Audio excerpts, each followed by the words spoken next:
Hola a todos y bienvenidos. El día de hoy vamos a estar resolviendo el examen correspondiente al semestre 2019-2 para que lo tengan por ahí listo para pues estarlo viendo mientras lo resolvemos. Entonces, bueno, hay que iniciar. Aquí tengo el problema 1 ya escrito, que consiste simplemente de resolver este límite. Entonces, podemos ver a simple vista que por sustitución no va a funcionar, porque aunque este término sí se va, al meterle aquí el 1, pues aquí tenemos problemas porque tenemos un término elevado a la menos 3 que nos daría un 0 en el denominador, y no podemos tener eso. Pero sí tenemos una función seno, la cual sabemos que es acotada, y eso muchas veces nos ayuda cuando queremos resolver límites. Entonces vamos a recurrir a eso. Sabemos que menos 1 es menor o igual que seno de x menos 1 a la menos 3, que es menor o igual que 1. Ahora, como queremos que se parezca a la expresión de arriba, vamos a multiplicar por este término que nos falta. Pero hay que tener cuidado, porque este no sabemos si es necesariamente positivo o negativo. Cambia dependiendo de por qué lado aproximemos al 1, si nos acercamos por la izquierda o por la derecha. Entonces, hay que tener cuidado con eso, porque si es negativo, pues se invierte la desigualdad. Entonces vamos a hacer los dos casos. Si es positivo, entonces, suponiendo que x cuadrada menos 1 al cubo es positivo, las desigualdades se quedan igual y tendríamos simplemente x cuadrada menos 1 al cubo menor o igual que x cuadrada menos 1 al cubo, el seno, x menos 1 menos 3 menor o igual que x cuadrada menos 1 al cubo.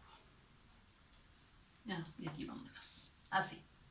Y ahora vamos a suponer que en lugar de ser mayor que 0, pues es menor que 0. Entonces tenemos x cuadrada menos 1 al cubo menor que 0. Y en este caso, pues se van a invertir las desigualdades. Bien, en tal caso vamos a tener menos x cuadrada, de nuevo, menos 1 al cubo mayor o igual que x cuadrada menos 1 al cubo seno de x menos 1 a la menos 3 menor o igual que x cuadrada menos 1 mayor o igual, porque se invirtieron, al cubo. Okay. Ahora, inicialmente eso se ve medio extraño porque tenemos que van las desigualdades en una dirección y luego tenemos que van en otra, pero eso no es un problema. ¿Por qué? Porque aquí estamos suponiendo que este era positivo, que era negativo. Entonces, cuando le ponemos en menos, de hecho estamos aplicando la definición de valor absoluto. Entonces, este realmente es el valor absoluto de lo de dentro. Que viene coincidiendo con la versión positiva que tenemos por acá. Lo mismo con este. Como supusimos que era negativo, pues aquí es negativo, que coincide con el negativo de acá. Bien, entonces eso no significa que tenemos realmente la misma desigualdad. El término original está atrapado entre, es mayor o igual que el x cuadrada menos 1 al cubo en su versión negativa, y es menor o igual que el x cuadrada menos 1 al cubo positiva. Entonces aquí le voy a poner un menos valor absoluto, y aquí de nuevo es menos el valor absoluto. Entonces nos queda simplemente esta expresión. Bien.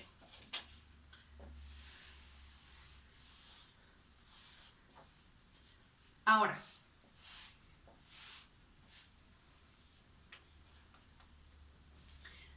teniendo esto, podemos ver que ahora sí podemos sustituir el 1 en estos dos términos de la orilla. Para ello, bueno, pero eso que nos dice de Leandro, vamos a aplicar un ejercicio que viene en el Spiva, muy conocido, pero si gustan consultarlo, sería el ejercicio 13 del capítulo 5, que nos dice que si tenemos f de x menor o igual que g de x menor o igual que h de x, y el límite cuando x tiende a de f de x es igual al límite cuando x tiende a de h de x, entonces el límite de g de x de g de x se queda atrapado entre el límite de f de x y el de h de x. Es decir, estas dos hipótesis implican que de hecho el límite de x cuando tiende a de g de x sea igual al límite de cuando x tiende a de h de x y pues también obviamente de f de x. Entonces vamos a usar este. Para poder usar, bueno, así nada más como recordatorio, ese es el ejercicio 13 del capítulo 5.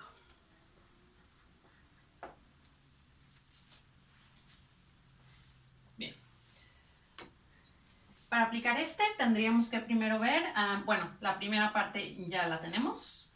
Si tomamos esto como nuestra f y el de acá como nuestra h, solo bastaría mostrar que el límite cuando esta expresión tiende a 1 es igual a la de esta cuando tiende igual a 1.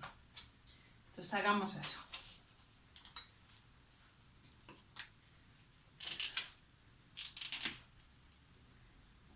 El límite cuando x tiende a 1 de menos x cuadrada menos 1 al cubo con valores absolutos. Bueno, aquí sin problemas podemos aplicar sustitución. Cuando x tiende a 1, x cuadrada, pues ponemos ahí 1, nos queda 1 menos 1, 0 al cubo, valor absoluto, nada cambia. Eso de cualquier manera es 0. Y lo mismo si tomamos el límite cuando x tiende a 1 de x cuadrada menos 1 al cubo.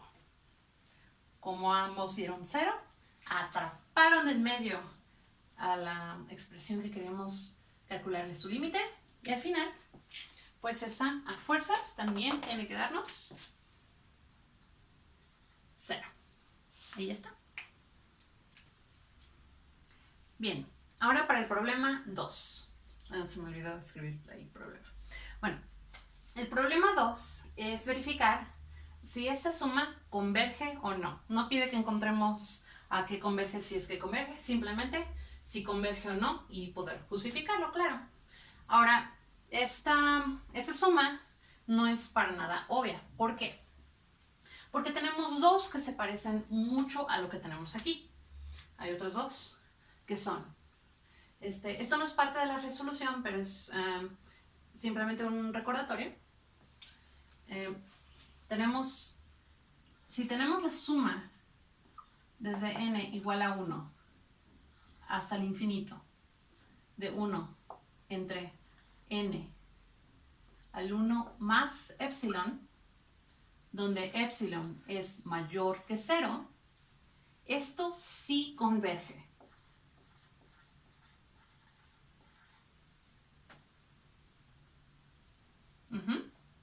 Entonces, se parecen bastante, pero no son lo mismo, porque aquí el 1 entre n se va haciendo cada vez más chiquito, mientras que en este otro caso, el epsilon, aunque se puede tomar lo más chiquito que gusten, siempre se va a mantener el mismo. Entonces, a la larga, pues digo, este se va a hacer muchísimo más pequeño.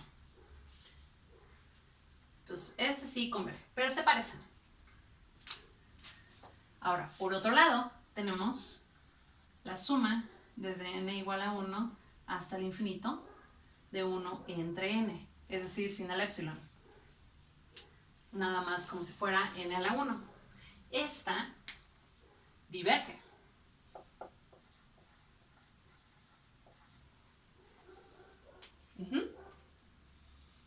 Entonces vamos a tener que tener cuidado porque esta pues, se podría comportar como cualquiera de las dos. Vamos pues a revisarlo bien. Sale.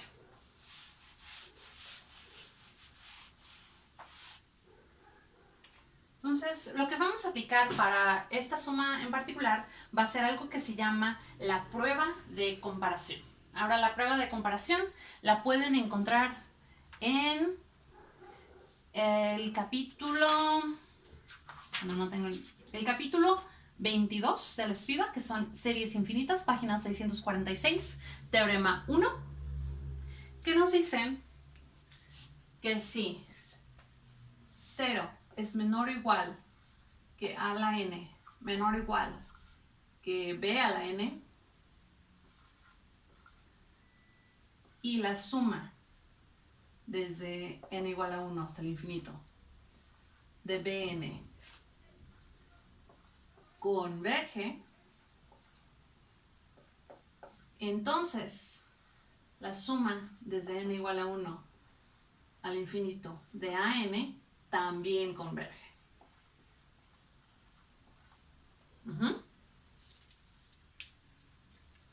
Entonces, claramente está claro por qué se llama criterio de comparación.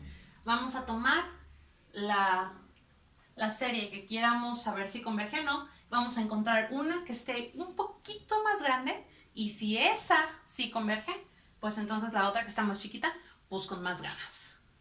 Entonces, si quieren ver la demostración de eso, pues sí, criterio, prueba de comparación en el Spivak. Ok, entonces, ¿cómo podemos aplicar este resultado para nuestro caso en particular? Pues vamos a necesitar encontrar una expresión así contra cuál compararla. Entonces, las anteriores realmente no nos sirven porque pues nos dan cosas diferentes a las que nos tendrían que dar. En general, pues si tenemos n a la 1 más 1 entre n, esto como el denominador es más grande, pues entonces al invertirlo lo comparamos con 1 entre n. Acá el denominador es más grande, lo que hace la fracción más chica. Esta diverge, pero nos queda por arriba, realmente no nos sirve. Lo mismo pasa en la otra dirección, poniendo el epsilon. Entonces, no nos va a servir. Vamos a tener que usar una expresión distinta. Y en este caso, la que vamos a utilizar va a ser, vamos a comparar 1 entre n a la 1 más 1 entre n con 1 entre 2n. Y digo que este funciona así. Entonces, primero vamos a demostrar esta desigualdad. ¿Listos? Sale. Entonces, demostrar esto sería equivalente a demostrarlos, pero ahora invertidos. Entonces, se invierte la desigualdad, queda esto menor que 2n. Así. ¿Sí? Ahora, podemos dividir ambos lados entre n. N siempre es mayor que 0, entonces la desigualdad queda simplemente n a la 1 entre n menor que 2. Que 2, nada más, porque dividimos entre n. Sale. Ya que lo tenemos aquí, elevamos a la n. Entonces, al elevar a la n, se cancela con el 1 entre n y nos queda simplemente n menor que 2 a la n. ¿Sí? Entonces, si se cumple esta, entonces también se cumple esta, también se cumple esta y también se cumple esta, que es la que queremos. Entonces basta con mostrar que esto siempre es cierto. Ahora se ve bastante claro, pero simplemente por completez vamos a ver que esto sí se cumple para toda n. Para ello lo vamos a hacer con inducción. Entonces, esta es la que vamos a querer demostrar. Y ya de ahí nos regresamos. Así, así y así. ¿Sale? Entonces, procedemos por inducción. Entonces, ¿se cumple para 1? Pues sí, porque 1 sí es menor, primer paso de inducción.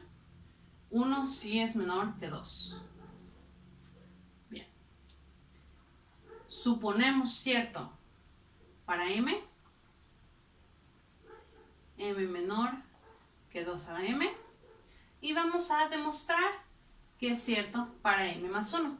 Entonces, para eso voy a tomar la expresión de arriba, la cual ya estamos suponiendo cierta, y voy a multiplicar ambos lados por 2. Entonces me queda 2m menor que 2m más 1. Ajá. Pero además, m más 1 es menor o igual que 2m, que es menor que 2m más 1, siempre que m sea mayor o igual que 1. Entonces, si es 1, pues esto da 2 y aquí también 2, entonces pues se cumple el lado de la igualdad.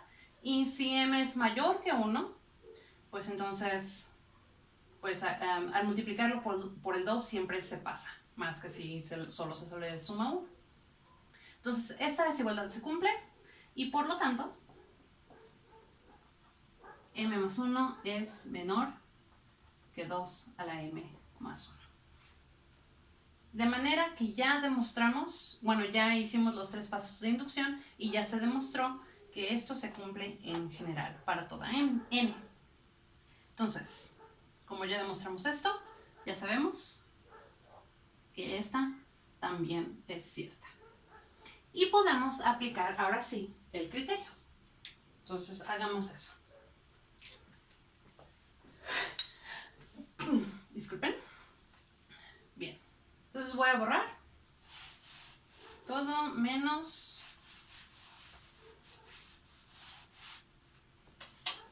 este de aquí. Ahora, para poder aplicar esto no lo vamos a poder hacer directamente. Vamos a usar la contrapositiva, que es negar ambos lados, invertir la implicación. Entonces, contrapositiva de esto nos dice que, lo voy a poner acá, si la suma desde n igual a 1 al infinito de an diverge, entonces la suma de n igual a 1 hasta el infinito de bn, esa también va a diverger. ¿Divergir o diverger? Bueno, diverge. Entonces, esta es la que vamos a aplicar. Tenemos, esta va a ser nuestra serie Bn y la de acá va a ser nuestra AN. Y como ya les había dicho, esta es una de las que ya sabemos que sí divergen. Entonces, como diverge el AN, también va a diverger el BN, es decir, nuestra serie diverge. Y rápidamente, simplemente, de nuevo, por completez, vamos a demostrar que el 1 entre 2n sí diverge, porque pues no está tan claro. Cada 1 entre n, pues si el n va creciendo, se van haciendo más chiquititos. ¿Por qué? Entonces, para ver esto,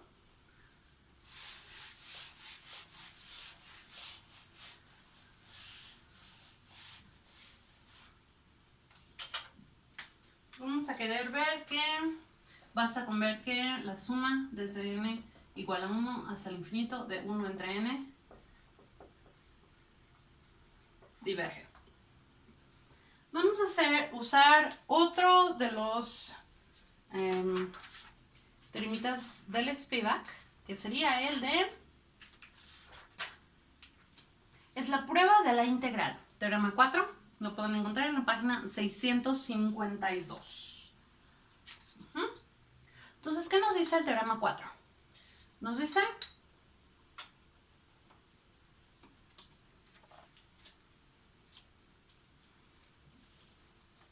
Supongamos que f es positiva y decreciente.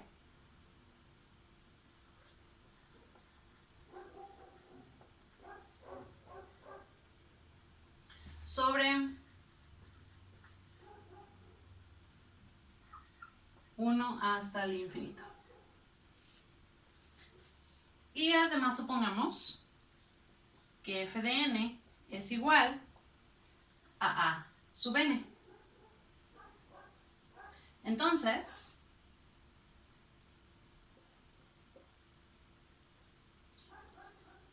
la suma desde n igual a 1 hasta el infinito de a n converge si y solo si. Bueno, me queda un poquito de espacio. Si y solo si el límite cuando a tiene infinito de 1 hasta a de f existe. Ajá. Bien. Entonces, este resultado viene básicamente del hecho de que cuando tenemos una integral, pues la integral, por definición, es como que la suma de los diferentes rectangulitos que están por debajo de la curva. Ajá. Entonces, si aquí tenemos nuestro 1, 2 y así en adelante, podemos armar aquí rectangulitos donde cada uno de estos, este sería A2, este sería A3, el A3 por 1 nos da 3 y la suma de estos pues vienen siendo precisamente como que los cuadritos de área por debajo de la curva. Entonces, si el límite de la integral, o sea, si el área bajo la curva es finita, pues la suma de estos cuadritos también lo tienen que ser. De ahí viene eso. ¿Sale? Entonces, si aplicamos esta a la suma de 1 entre n, pues esa va a converger, si es que converge, el límite cuando a tiene infinito de la integral de 1 hasta a de 1 entre x de dx. Ajá. Pero esa integral ya sabemos que es el logaritmo natural. Logaritmo natural de x. Entonces lo vamos a... aquí me faltó el límite. El límite cuando a tiende a infinito del logaritmo natural definido desde 1 hasta a. Logaritmo natural de 1 pues es 0, entonces queda simplemente ¿lo hice? ¿Se alcanza a ver ahí abajo? Creo que sí. Queda simplemente el logaritmo natural, el límite cuando a tiende a infinito del logaritmo natural de a. Y pues como logaritmo natural es creciente, el límite no existe. y por lo tanto la suma tampoco. Crece demasiado rápido. Bien. Entonces, sí, eso nos lleva a que la serie diverge.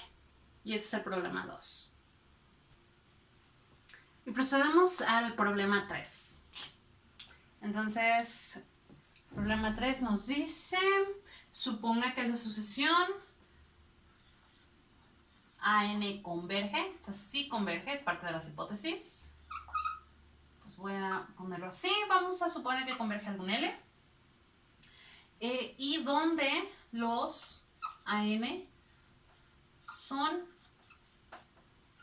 enteros. Ajá. ¿Qué se puede decir de la sucesión? ¿Qué se puede decir?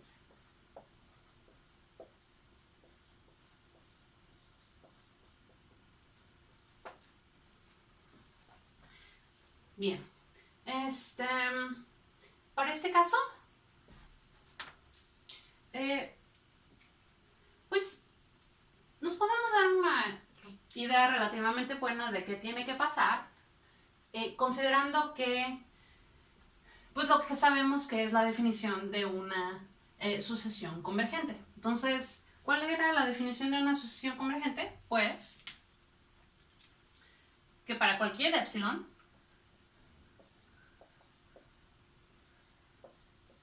mayor que 0 exista n tal que para todo n mayor que n se cumpla que an menos el límite sea menor que epsilon. Ajá. Entonces, después de cierto n, tienen que estar muy cerquititas del límite. Pero sabemos que son enteros. Entonces, si tenemos, por ejemplo, el límite está aquí, digamos, algo así.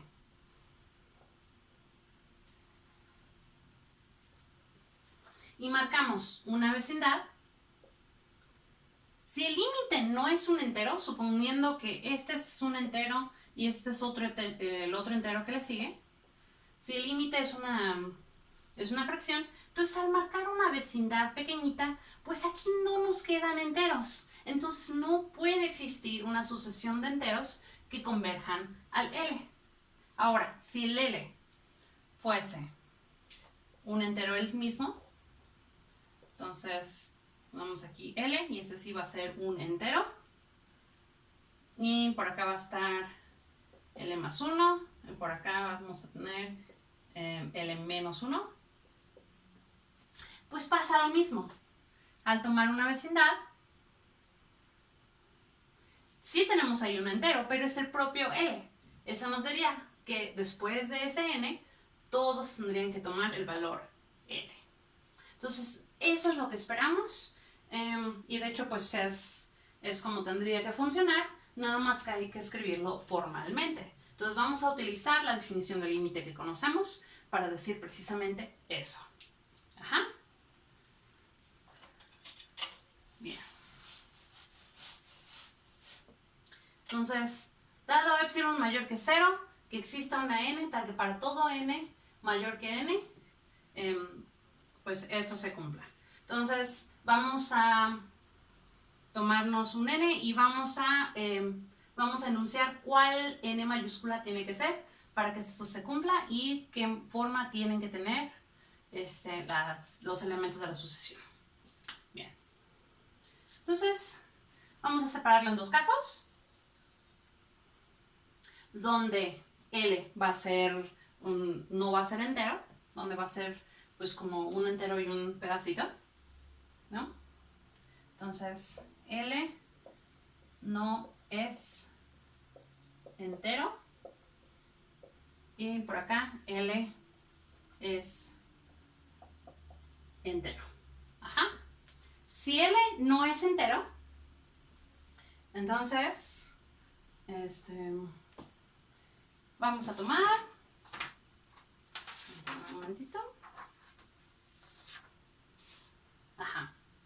Vamos a tomar epsilon menor que el mínimo de L menos la función piso aplicada a L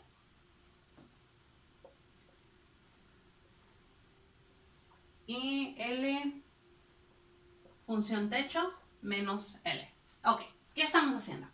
Bueno, como por hipótesis ya tenemos que sí converge, quiere decir que para todo epsilon tiene que existir ese n. Entonces, en particular, tiene que existir para el epsilon que nosotros escojamos. Entonces, hay que escoger uno conveniente. Si L no es entero, vamos a escoger un epsilon. Voy a poner aquí la línea. Si aquí está nuestro L. Este no es entero, nuestro L va a estar aquí. Por aquí va a estar el entero más cercano, que va a ser L piso, va a ser Sn. Y por acá va a estar el otro entero, más cercano por arriba, que va a ser L techo. Ajá. Cuando tomamos L menos 1, menos L techo, nos estamos tomando esta distancia. Y cuando tomamos L techo menos L, nos estamos tomando esta distancia. Entonces, al tomar epsilon menor que el mínimo de estos dos, nos estamos tomando una vecindadcita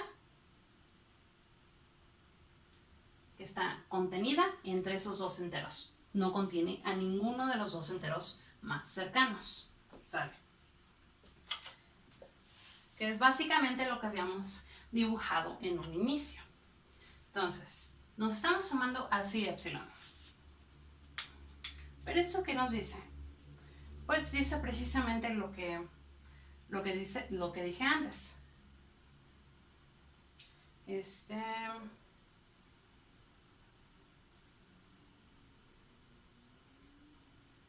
Ajá. A ver, permítame.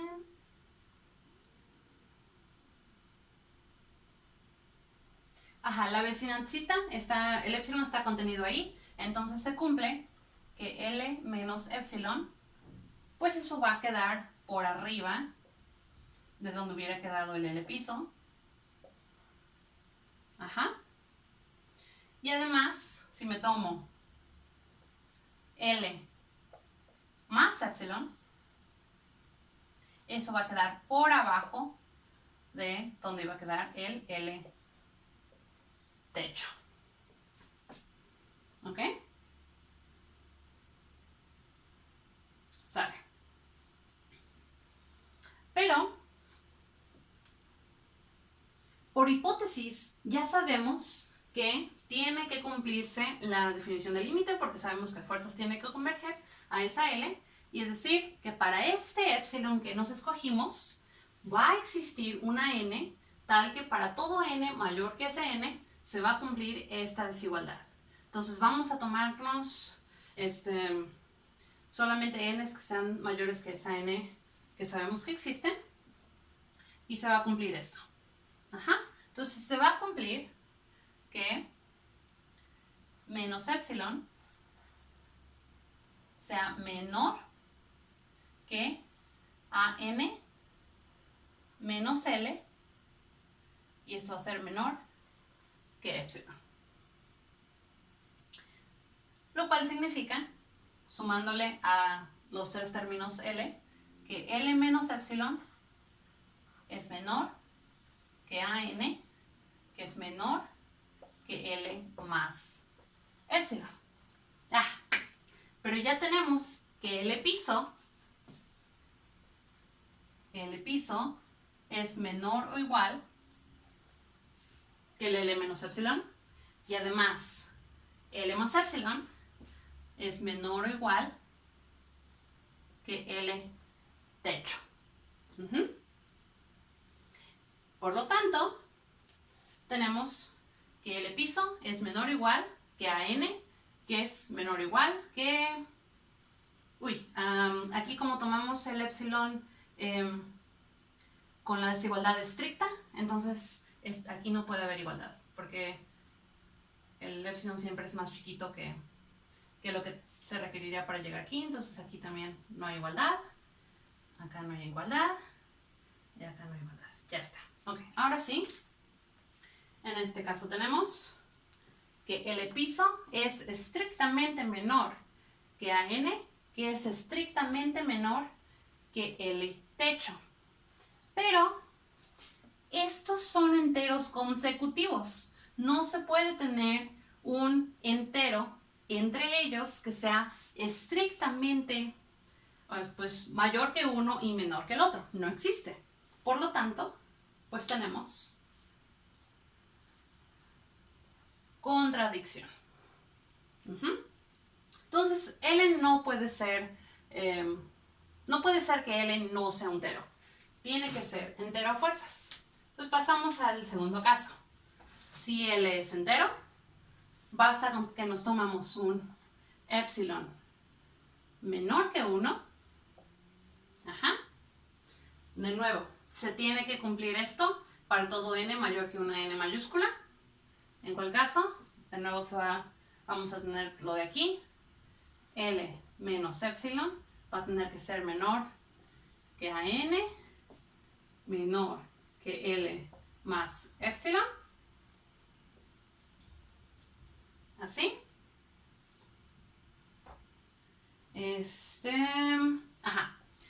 Y como epsilon es menor que 1, entonces esto no alcanza a bajar hasta el siguiente entero, porque L es entero. Por lo que L menos 1 es menor que L menos epsilon, que es menor que AN, que es menor que L más epsilon, que es menor que L más 1. Esto nos dice que todos nuestros ANs, de nuevo, después de cierto n, a fuerzas tienen que ser un entero contenido estrictamente entre L menos 1 y L más 1. Pero eso forza a que AN tiene que ser L. Entonces, ¿cuál es nuestra conclusión?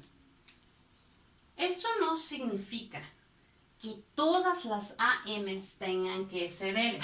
Simplemente las ANs después de cierto n. Entonces, ¿qué se puede decir de la sucesión? Se puede decir que todas las ANs después de cierto n tienen que ser tienen que ser constantes. Entonces, a ver, ¿cómo lo escribiría?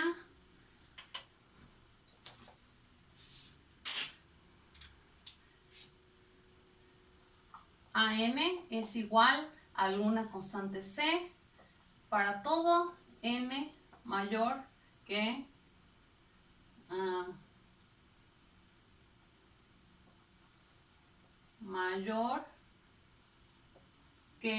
alguna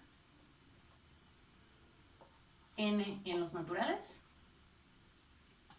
Y ya, todas las demás ANs que puedan venir antes de esta n pueden ser las que sean, siempre y cuando sean enteros. Entonces se puede tener 1, 2, 3, 4, 5, 6. Después de ahí son puros 6 y eso converge a 6 y es lo único que puede pasar. Vamos a proceder al problema. ¿En cuál nos quedamos? Uy, no le puse el número. Al problema 4. Entonces el problema 4 nos pide que tenemos A y B que van a ser reales positivos y queremos encontrar este límite. Vamos a suponer que A es menor o igual que B. ¿Sale? Entonces, para resolver este límite, vamos a aplicar algo muy similar a lo que hicimos en un ejercicio pasado, que es, vamos a comparar este contra otras dos funciones. Vamos a calcular los límites de estas y van a atrapar por dentro a este límite. Bien. Entonces, voy a poner esto a la mitad. AN más B a la n, raíz enésima. Ahora, Como ambos son positivos, si le quito uno de ellos, a fuerzas nos tiene que dar algo más chiquito, ¿no? Entonces le voy a quitar en esta ocasión la A. Nos va a quedar nada más b a la n, raíz enésima. Oh, pero esto es b.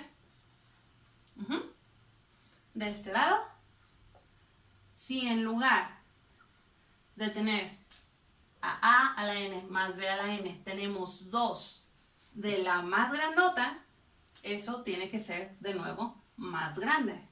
Entonces, 2 veces b a la n.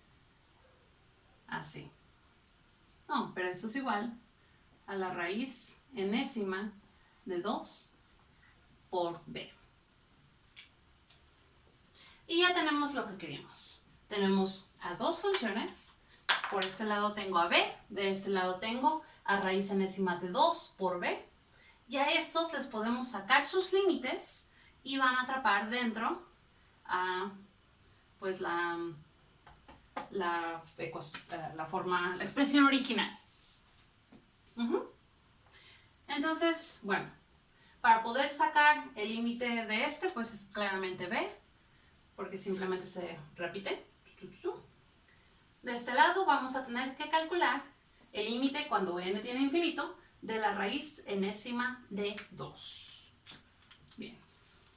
Entonces, en lugar de expresarlo así, voy a escribir el límite cuando tiene infinito de 2 a la 1 entre n. Y ese es el que vamos a querer encontrar. Ahora, me imagino que deben haber varios métodos para poder encontrar esta, pero a mí me pareció muy sencillo simplemente acudir a la definición del límite. Entonces vamos a hacer eso. Entonces la definición del límite, que vimos en un problema pasado ya, nos dice que para todo epsilon tiene que existir n tal que para todo n mayor que n se cumple que 2 a la 1 entre n es menor que el límite, y esto es menor que, menos el límite es menor que epsilon. Entonces, si existe L tal que esto se cumple, el límite sí existe. Ahora, analizando aquí nuestro límite, podemos ver que si el n está creciendo, entonces el 1 entre n pues se tiene que hacer chiquito. Se va aproximando el 0 y ya sabemos que 2 a la 0 pues es 1. Entonces nos gustaría que este límite convergiera a 1 y es el que voy a poner aquí. Entonces esto es lo que nos gustaría demostrar. Y para demostrar esto, basta con mostrar que existe esta n, tal que si me agarro un n más grande que esa, pues se cumple esta desigualdad. Ok. Ahora, esta desigualdad es equivalente a que menos epsilon sea menor que 2 a la 1 entre n menos 1, y eso sea menor que epsilon. Pero observen que 2 a la 1 entre n siempre es mayor que 1. Y eso es fácil de ver porque, pues lo que sí es cierto es que 2 es mayor que 1. Y es lo mismo si me tomo 1 a la n. Y puedo simplemente tomarme la raíz enésima. Entonces, raíz enésima de 2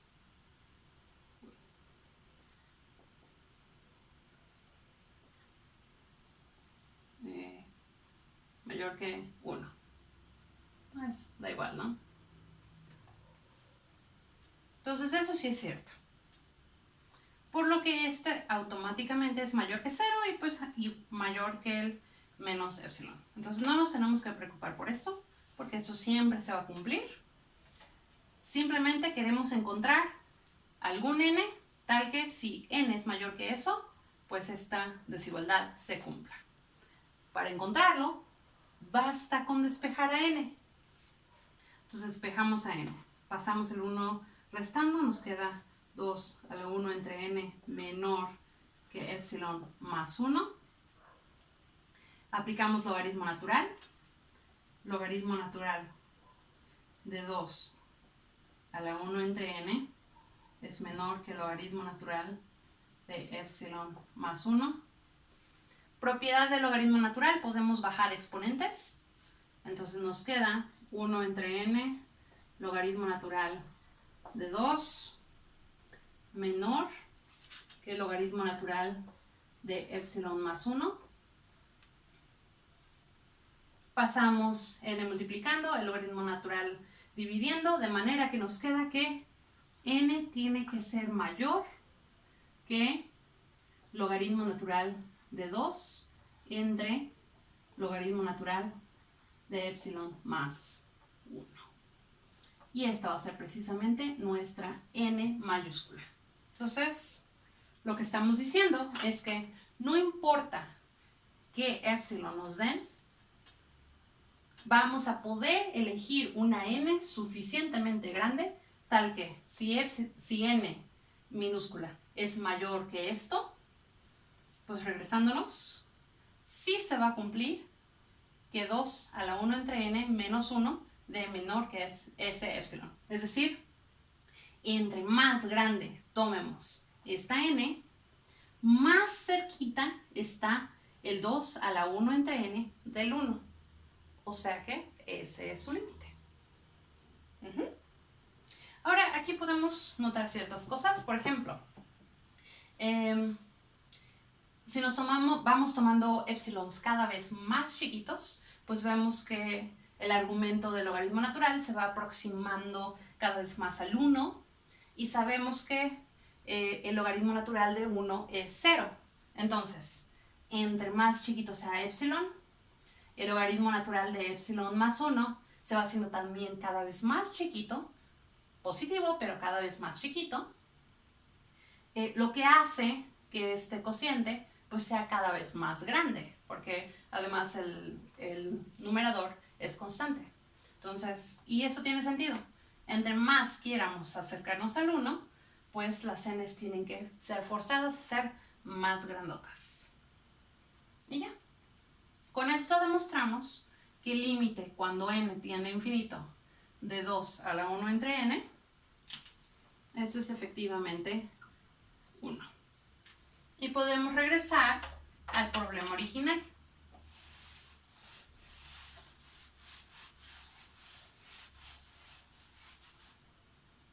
El problema original, queremos aplicar los límites a esta desigualdad. Entonces nos queda el límite cuando n tiende a infinito de b es menor o igual que el límite cuando n tiende a infinito de la raíz enésima de a la n más b a la n, que es menor o igual que el límite cuando n tiende a infinito de raíz enésima de 2 por b. Este es b. Aquí repetimos.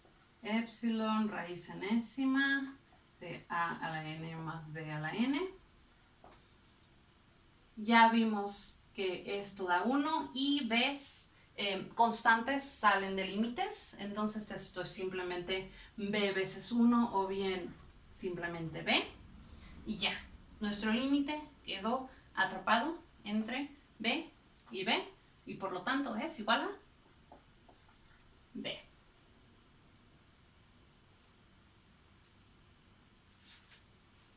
Sorprendente, ¿no? Porque pues pareciera que no, o sea, uno sentiría como que debería de ser a más b, o al menos yo sentiría como que debería de ser a más b, pero no, de hecho,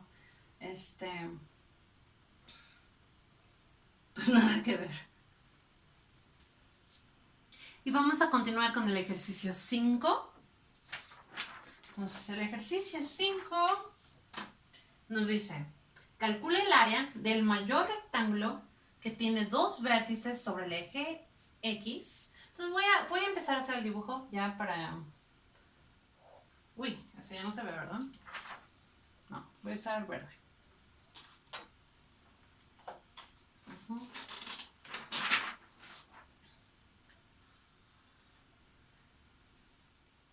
Ok.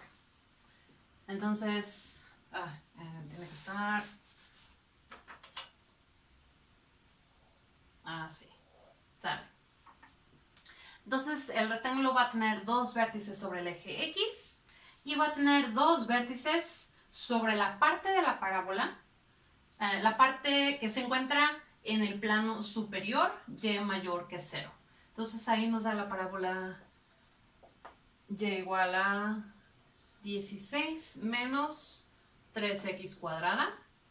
Y no lo voy a poner exactamente como debe ser, nada más sí, voy a dibujar una parábola cualesquiera para darnos una idea. Y dice el problema que tiene que tener dos vértices sobre el eje X y los otros dos vértices sobre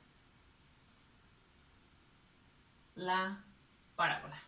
Entonces ese sería nuestro rectángulo y queremos maximizar su área. Entonces encontrar los 4 puntos que permiten eso y encontrar su área. Entonces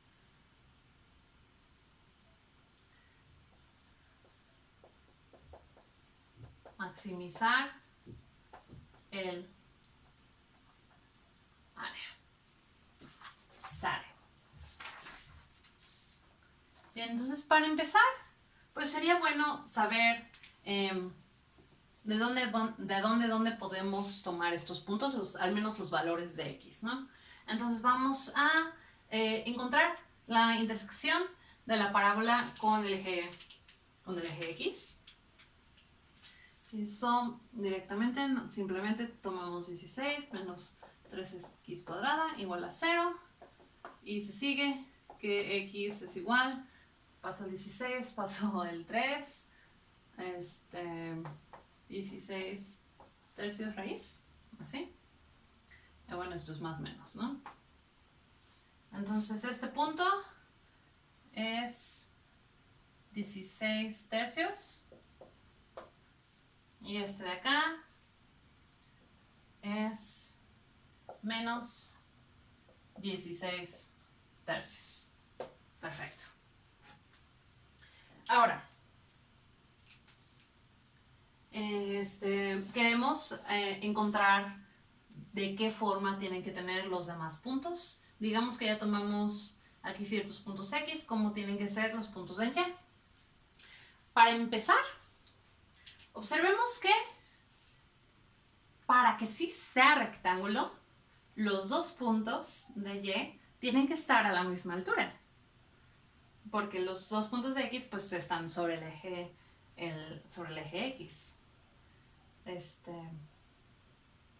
Bueno, o sea, los dos puntos de abajo y los dos puntos de arriba tienen que ser paralelos para que sea rectángulo y por lo tanto tienen que tener estos dos la misma altura. Entonces, dados nuestros X, dado cierta altura Y, digamos que esta es alguna altura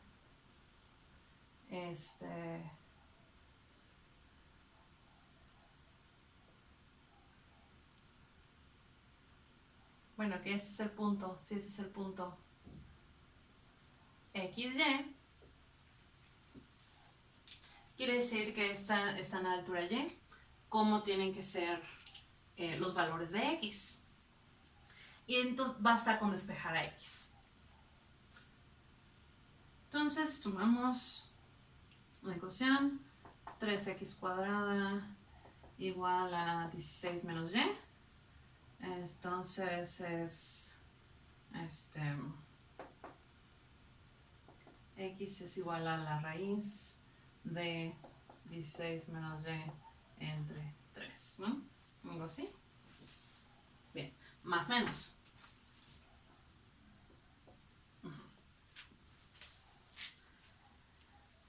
Por el momento, esto lo único que nos dice es que para cualquier x que nos tomemos, pues tiene que estar él y tiene que estar su simétrico. Entonces, porque estamos tomando más menos este valor. Entonces, si nos tomamos cualquier punto acá, también tenemos que tomar su versión negativa. ¿Sale? Eso viene de ahí. Entonces voy a borrar esto y lo vamos a recordar. Para entonces empezar ahora sí a calcular las posibles áreas. Entonces, ¿cómo calculamos el área?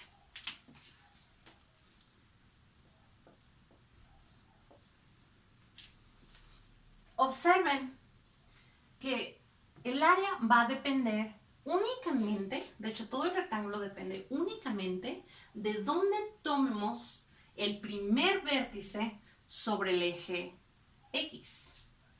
Es decir, si tomamos el primer punto aquí, entonces el siguiente punto a fuerzas tiene que ser donde se encuentra pues la imagen en la parábola. El tercer punto a fuerzas se tiene que encontrar donde tenemos esa misma altura.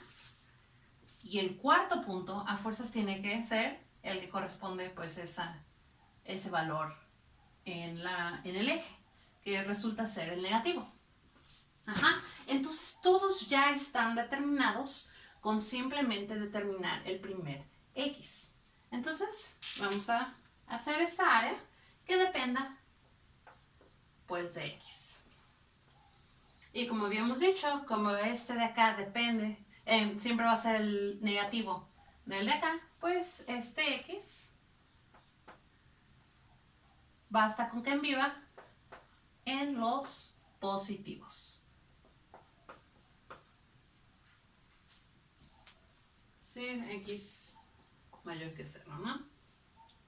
Que es lo que, bueno, es lo que significa eso. Bien. Entonces, ¿cómo vamos a definir nuestra área? Tomamos la base. La base va a ser 2 veces el valor que tengamos de X. Así. Por la altura. La altura va a ser, pues, el Y que corresponde a ese X. Pero ya tenemos una expresión para ella. Entonces, base por altura. 16 menos 3x cuadrada. Así. Ajá. Entonces, esto es simplemente 32, sí. X menos 6x cuadrada. Cúbica. Así. Y esta es la que vamos a querer optimizar. Entonces, para maximizarla, derivamos, igualamos a 0. Lo de siempre. A'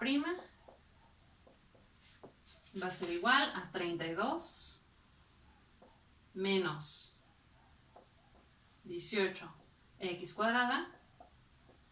Igualamos a 0. Y de aquí se sigue que x tiene que ser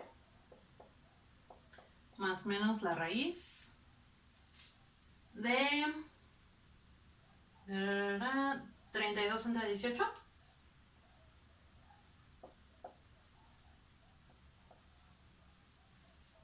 Sí, ¿verdad? Pero ojo, nos estamos tomando valores de x solamente en los positivos. Entonces, este no va, entonces nada más lo voy a dejar así. Solamente la raíz positiva. Y eso ya nos da un valor, que a fuerzas tiene que ser donde el área se maximiza. Pero solo para asegurarnos, vamos a verificar que sí esté en el rango de menos raíz de 16 tercios a raíz de 16 tercios. Entonces, bueno, positivo sí es. Tiene que ser menor que raíz de 16 tercios. Entonces, a ver.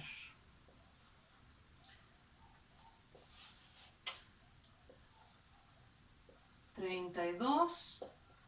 queremos que sea menor que raíz de 16 tercios al cuadrado, 32 entre 18 menor que 16 tercios. Multiplicamos 16 por 2, bueno, arriba y abajo. 32 sextos. Y invertimos, ¿no? Entonces, 6 menor que 18. Y pues sí. Entonces sí da. Tenemos que el X está justo en el intervalo que lo queremos. Y pues también habría que comprobar que efectivamente es un máximo. Entonces para ello sacamos segunda derivada a b' del punto,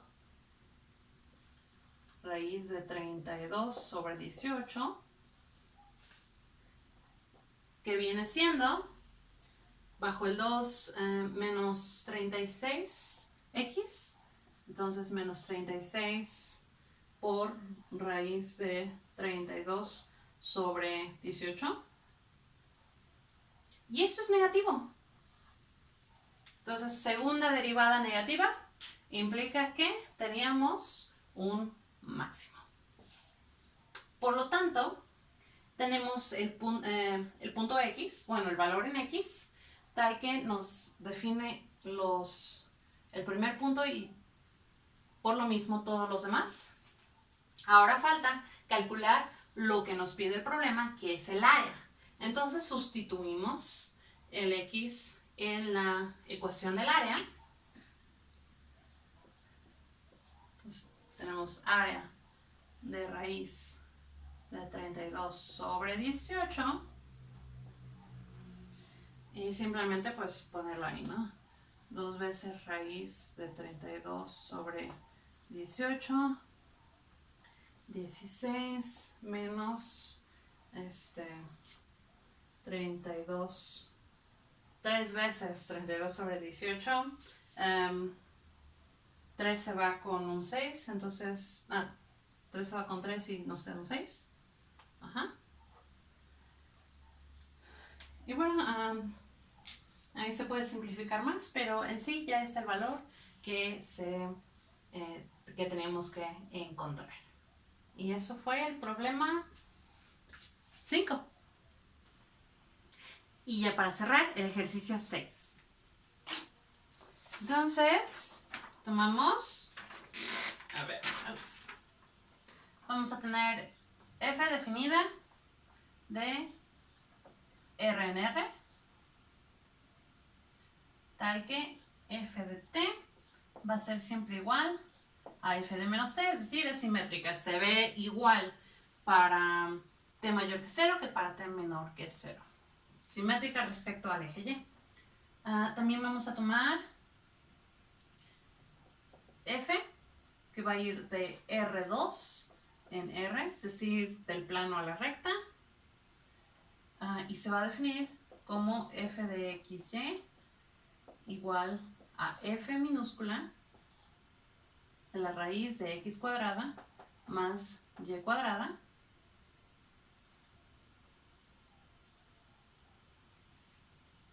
y por último vamos a tener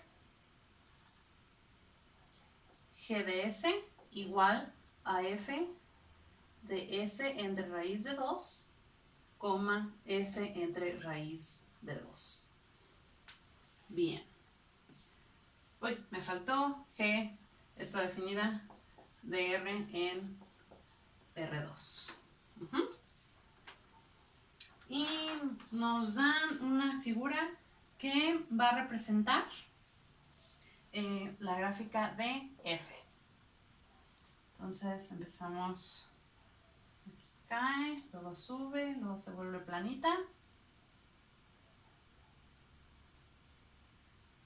Ahí se supone que la derivada es 0, entonces está totalmente plana.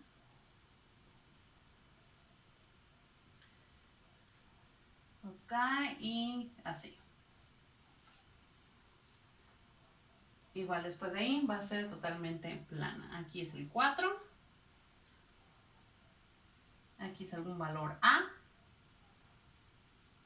2. Y aquí donde empieza a ser plana es 1. Y va a ser totalmente simétrica del otro lado por esta propiedad. Entonces, aquí es planita, empieza a caer, intersecta el eje en el 2. Hay un mínimo en el A. Y se vuelve 0 en el 4. Sale. Entonces este problema es de varios incisos, pero algunos van a ser, nomás van a ser platicados porque están relativamente sencillos. El primero sí lo vamos a hacer con detalle, es determinar en qué puntos de R2 determine el conjunto de R2 de puntos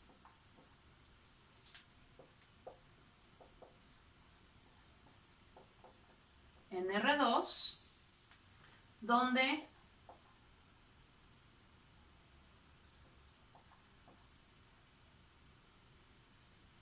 el gradiente de f sea el vector 0.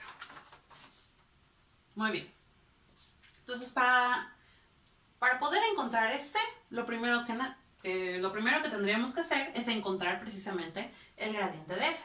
Entonces, recordemos que el gradiente de f es el vector donde las coordenadas, las entradas, son las parciales de f en cada una de sus variables. Entonces, aquí sería la parcial de f con respecto a x y la parcial de f con respecto a y. Y es un vector.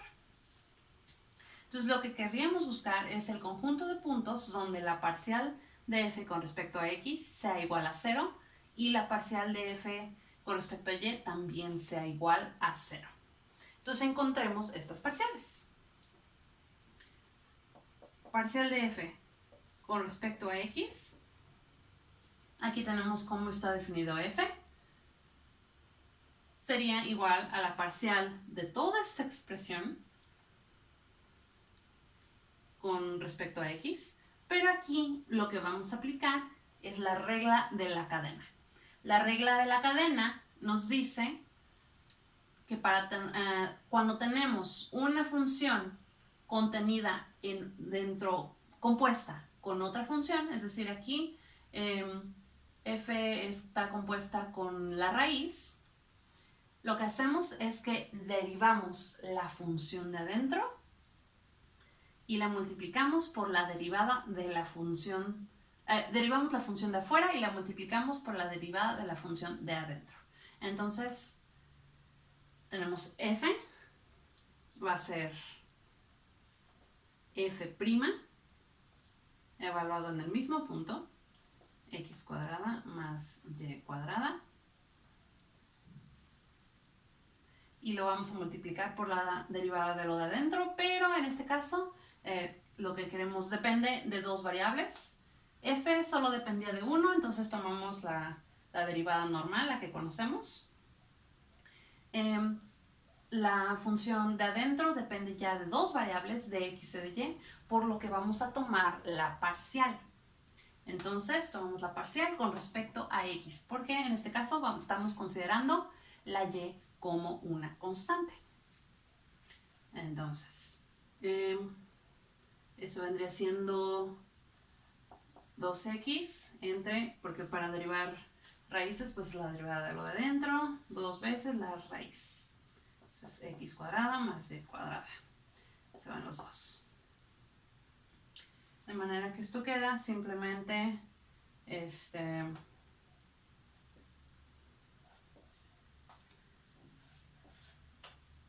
veces f' de la raíz, x cuadrada más y cuadrada entre la raíz.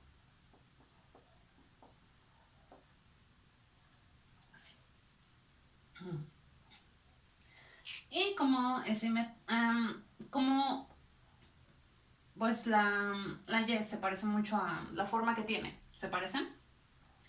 Cuando saquemos la parcial con respecto a y, va a ser exactamente lo mismo, excepto que aquí en lugar de tener una x vamos a tener una y. Y si gustan hacer eso por su cuenta, pues para que verifiquen que así será. Bien, entonces lo que nos pide el problema es encontrar los puntos x, y, tales que esto dé 0. Ajá.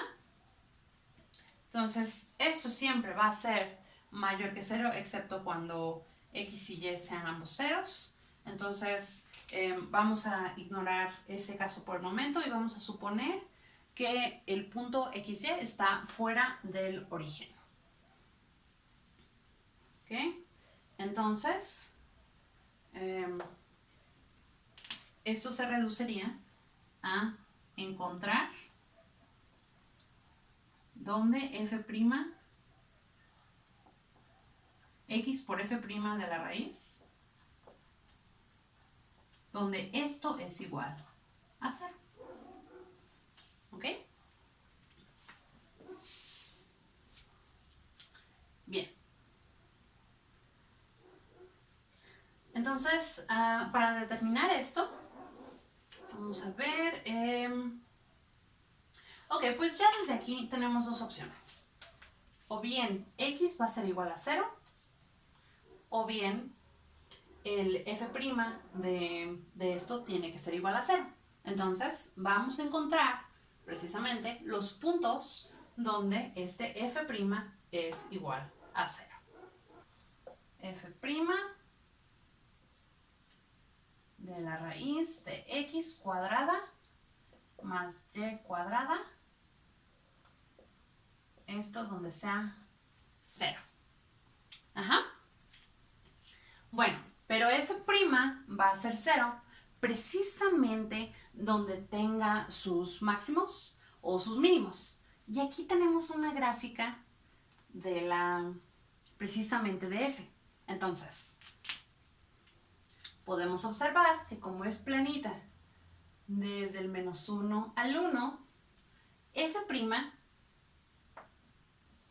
de cualquier valor en ese rango, voy a ponerle r, es igual a 0 cuando r está entre -1 y 1. Pero además, cuando vale ya sea a, porque ahí tiene un mínimo, menos a, porque tiene otro mínimo, o cuando sea mayor o menor que 4, porque de nuevo ahí se vuelve constante. Entonces tenemos entre -1 y 1, tenemos en menos a y en a, y tenemos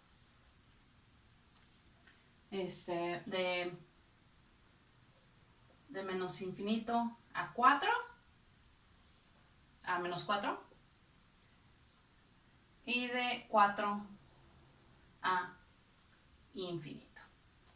Entonces sabemos que f' va a ser igual a 0 en todas estas regiones. Entonces solo faltaría ver cuál es x cuadrada más y cuadrada, cuáles pares ordenados x, y hacen que la raíz de x cuadrada más y cuadrada sea precisamente uno de estos r's. Pero esos son los círculos con radio, con alguno de sus radios. Entonces ya voy a borrar esto de acá.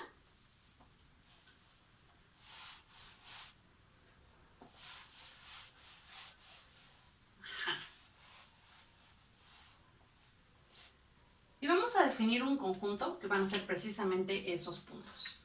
Van a ser A va a ser igual al conjunto de todos los x, y en R2, tales que x cuadrada,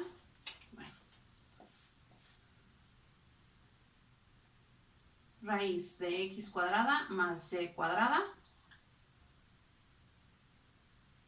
esté en alguno de estos conjuntos. Voy a llamar a la unión de todos estos B. Ajá. Entonces van a ser círculos concéntricos, todos con diferentes radios, pero los radios siempre van a estar en alguno de estos. Sale. Entonces ya tenemos el conjunto donde esto nos da 0. Van a ser todos los puntos de esta forma. Ahora falta pues determinar cuáles entonces van a dar mi gradiente de esta manera. Ahora,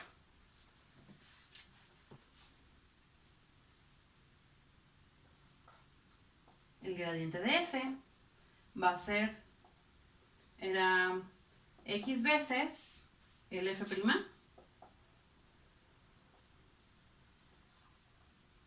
x cuadrada más y cuadrada, coma y veces, no, era sobre, bueno,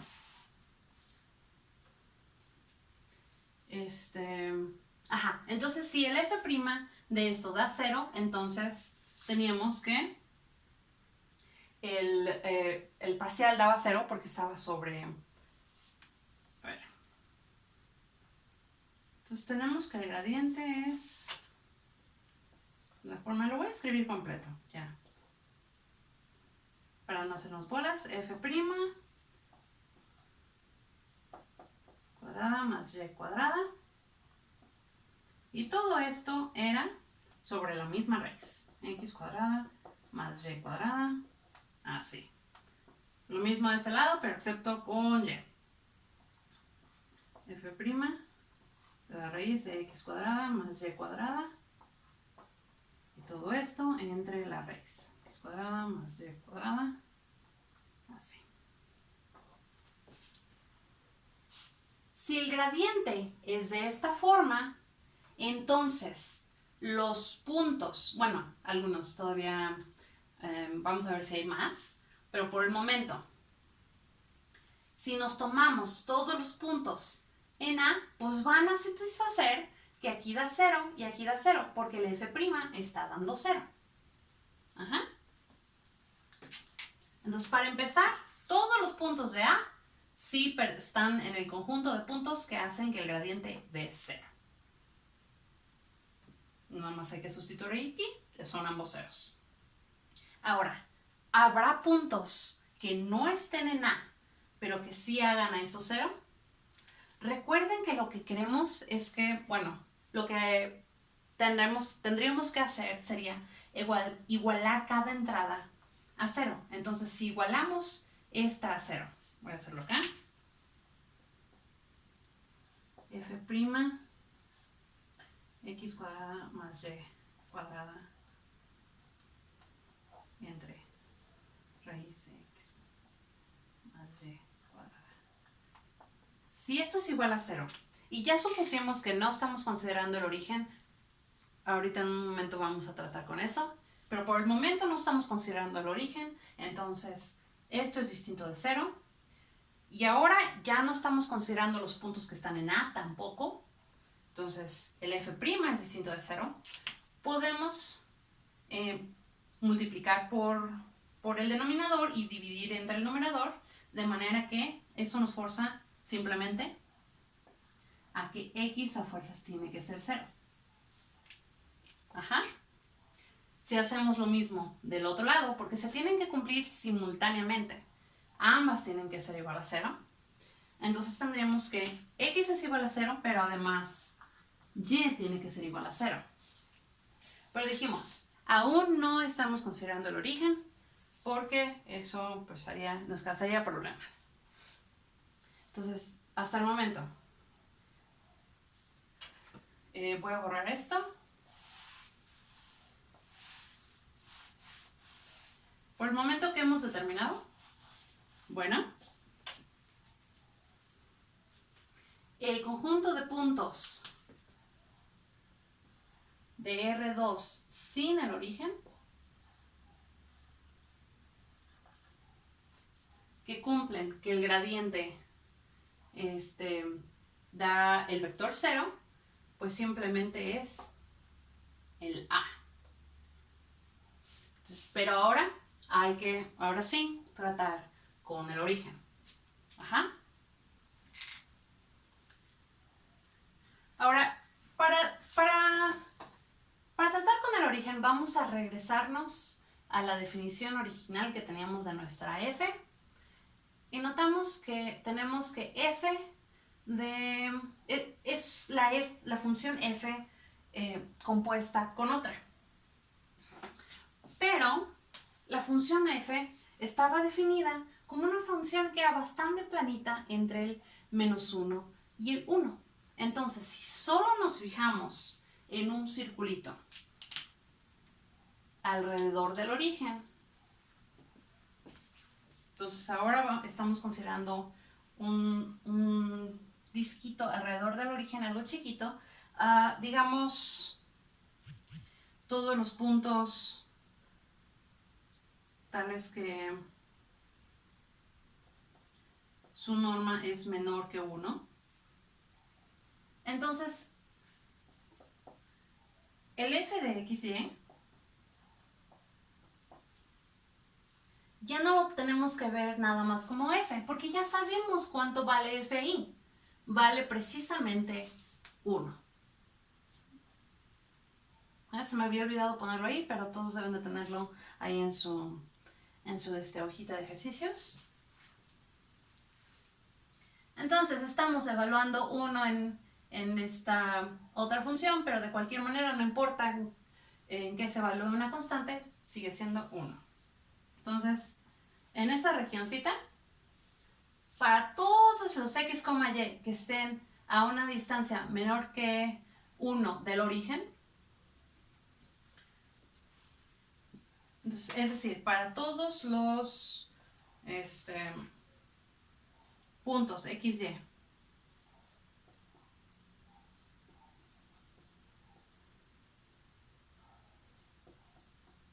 en R2, tales que la raíz de x cuadrada más y cuadrada sea menor que 1,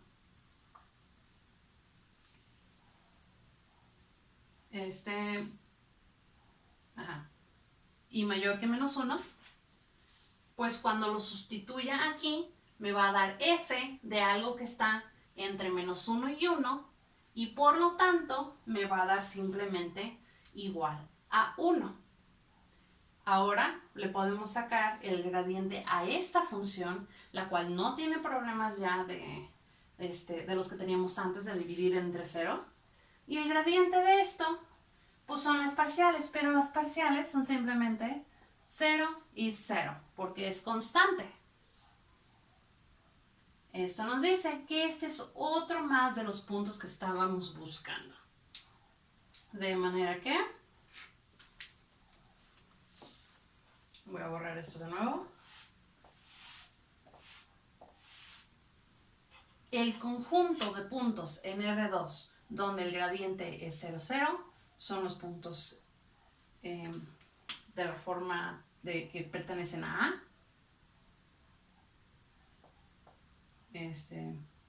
Unión. Sería A unión el 0, 0.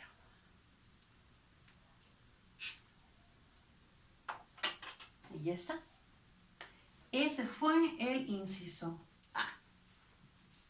Entonces, seguimos con el inciso B. De hecho, es simplemente las gráficas que ya vienen en su hojita de ejercicios. Para la gráfica del G, realmente solo necesitan hacer las sustituciones correspondientes. Entonces, eso yo creo que ustedes los pueden hacer. Si hay dudas, pues las podemos tratar después.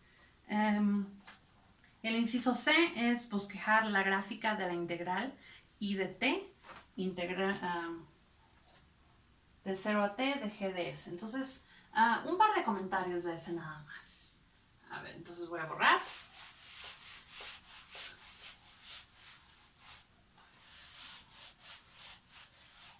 Nada más eso. Ok, entonces queremos integrar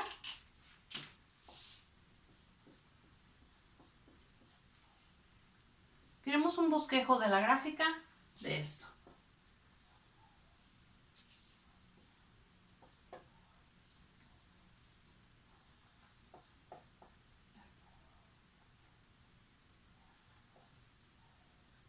¿Sí?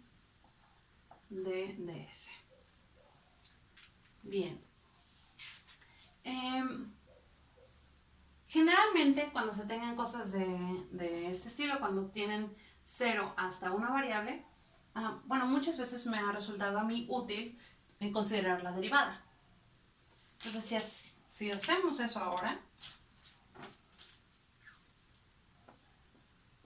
tenemos y' de t igual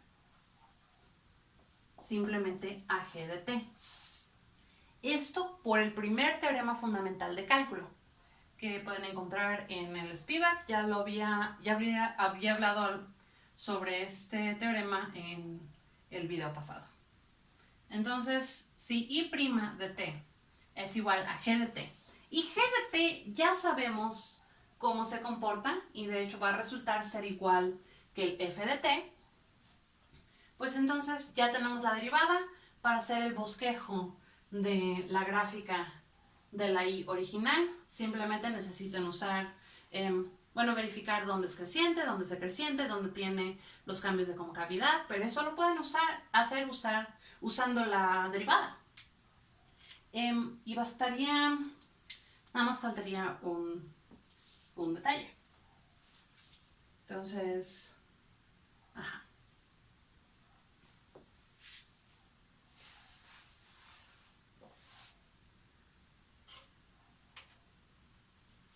si ya sabemos dónde la función es creciente y decreciente, eso representa la derivada de precisamente de y de t. Por lo que sabemos, por ejemplo, aquí se supone que es menos 2. Por ejemplo, sabemos que del menos 2 al 2 la derivada es positiva y por lo tanto la función original tendría que ser creciente. Entonces tenemos alguna función creciente. Y además sabemos que del menos 1 al 1 la derivada es constante, por lo tanto tiene que ser lineal. Algo así, creciente.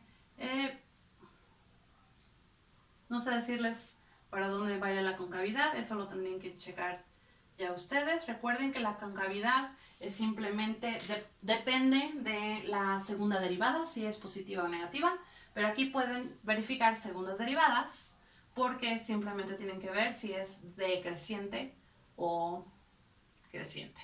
Entonces aquí, como es creciente, sabemos que tenemos una gráfica que es cóncava hacia arriba. Entonces, de hecho, aquí tenemos que, voy a exagerar las proporciones.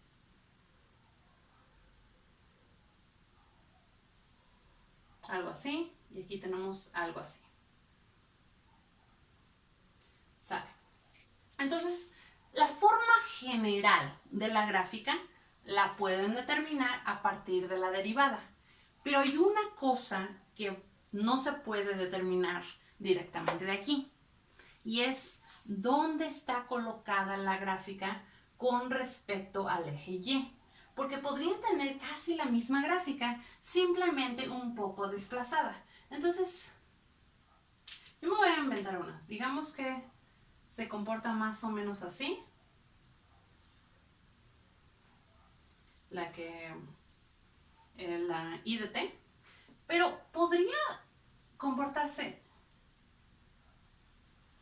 de esa manera y sigue siendo creciente en los mismos puntos, sigue teniendo las mismas concavidades, sigue teniendo los mismos puntos de inflexión. Entonces, para poder recuperar toda la información y poder tener un bosquejo bueno del I de t, no nos basta con la derivada. Necesitamos un detalle más, que es su valor en algún punto específico. Para ello, evaluamos en uno que nos sea conveniente En este caso, el valor más conveniente tiene que ser el 0. Entonces evaluamos en el 0 y nos da la integral de 0 a 0 de g de s de ds, pero como la integral es el área bajo la curva y aquí no estamos abarcando área, nos estamos quedando en el mismo 0, pues esto es 0. Entonces ya tenemos el valor en un punto, quiere decir que la gráfica tiene que pasar a fuerzas por aquí, no puede ser la otra. Y eso ya les da una idea del bosquejo, de un bosquejo muy aproximado de lo que tendría que ser el I de t. Muy bien. Y para terminar, es simplemente bosquejar la gráfica de la derivada de g de s, pero de nuevo sería bosquejar la derivada de la función que tenemos aquí. Y eso es sencillo porque podemos notar aquí, por ejemplo, aquí la derivada tendría que ser negativa porque la función está decreciendo. Y todo esto, pues, hay que hacerlo con calma, pero pues sí, depende simplemente de ver esas comparaciones. Y de recordar, claro, que pues una función decreciente significa que su derivada es negativa y cosas por el estilo. Todo esto lo pueden consultar en la porción de derivación del Spivak, que viene muy detallado todas las implicaciones, si es derivable y la derivada es negativa y si su segunda derivada es positiva. Todas esas combinaciones las pueden ver ahí.